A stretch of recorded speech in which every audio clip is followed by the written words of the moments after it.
The fundamental concept of television text or content is that it is a continuous flow.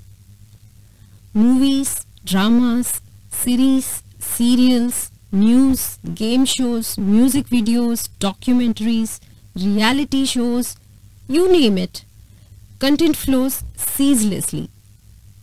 Uniquely, however, this flow is constantly interrupted not only because of commercial breaks or because of the episodic nature of shows, but because television viewing itself is a constantly interrupted activity.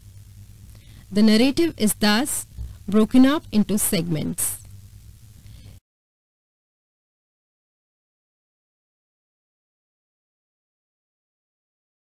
Typically, narrative modes such as movies, series, and serials follow a linear chain of events.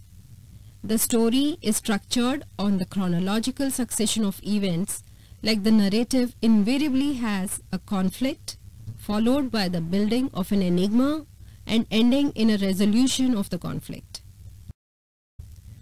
Non-narrative text refers to representation of the historical world or historical reality, which means all global events that are not fictionalized. And inhabiting that historical world are social actors, or in lay words, individuals or people not connected to the television world. There are 4 modes to represent that historical reality, that is, through expository text, interactive text, observational text, and reflexive text. An expository text presents an argument about the historical world, like news programs and most commercials, where the information is given facing the camera and viewer is addressed directly.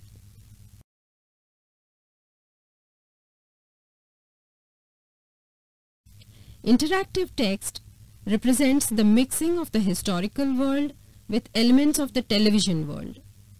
People who may be interviewed by TV reporters out on the street or by anchors in the studio, also people appearing on talk shows, would be part of interactive representation. In the observational mode, the television producer simply observes as people go about doing things as they would in real life. All of those unscripted reality dramas, such as The Deadliest Catch on Discovery Channel, are examples of the observational mode of representation. Last is the reflexive mode. It is interesting in that it shows the very process of depiction of reality, like showing the studio setting, camera position, and so on. News-related shows, talk shows, and stand-up comedy shows sometimes adopt the reflexive mode.